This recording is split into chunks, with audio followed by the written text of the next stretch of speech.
I don't know if you've ever done any research into the climate, but it's a hard topic to try to find some hope in. And so I went to a good friend of mine, and he was like, I was like, dude, I will pay you a quarter of what they're paying me to just give me an idea. I got nothing. I'm 2 weeks past deadline, and I keep lying to these people like, oh yeah, just gotta rearrange some syntax. And so he said, how about you write an apology to your sons? And I was like, dang it. That is worth, that's worth all of what they paid me, actually, because I don't think I would have found this piece if I had not heard those words. And so this is a letter for my sons. I pray I never have to send, motivated by my friend and his song about the environment. Dear Henry and August, I am sorry the willows have stopped weeping. I remember the first day I held you both.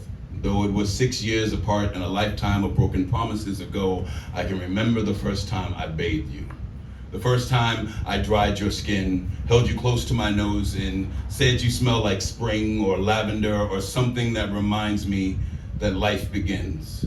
I'm sorry spring no longer visits, and lavender only lingers lazily underneath your nose in clouds of nostalgia. I wonder what natural scent will be left for you to use as metaphor for the aroma of my grandchildren. I apologize for the scentless roses at your feet. The fault lies in my silence. We are beyond blame. I apologize for you having to dance with only the rays of an artificial sun lapping at your temples.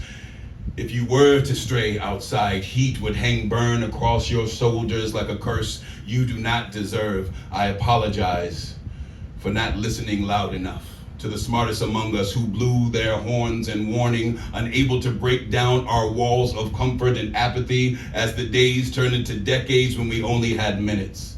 For some, it was undoubtedly the calamity of it all, the gratuitous noises and unnecessary mazes humanity created in the name of progress, free market profit seeking to sell solutions for everything except our insatiable hunger. Even now, as the reservoirs dry and the wheat fields burn and the meat we covet poisons our air, we refuse to stop eating ourselves into starvation.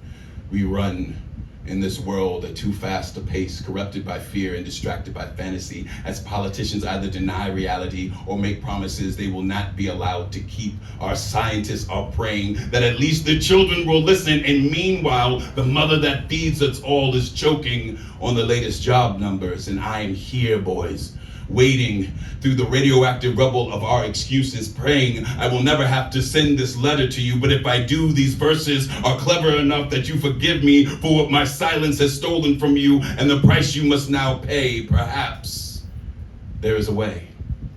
Maybe beyond the procrastination of nation states, there's a path forward.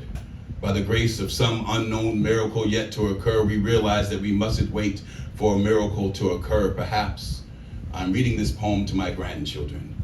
Maybe I tell you they smell the same way you did. You smile and nod in affirmation because you know firsthand of the scent I am speaking of. Perhaps the most powerful among us have led the way. Maybe the people came to understand their power and now lead the way. Perhaps somewhere the willows still weep.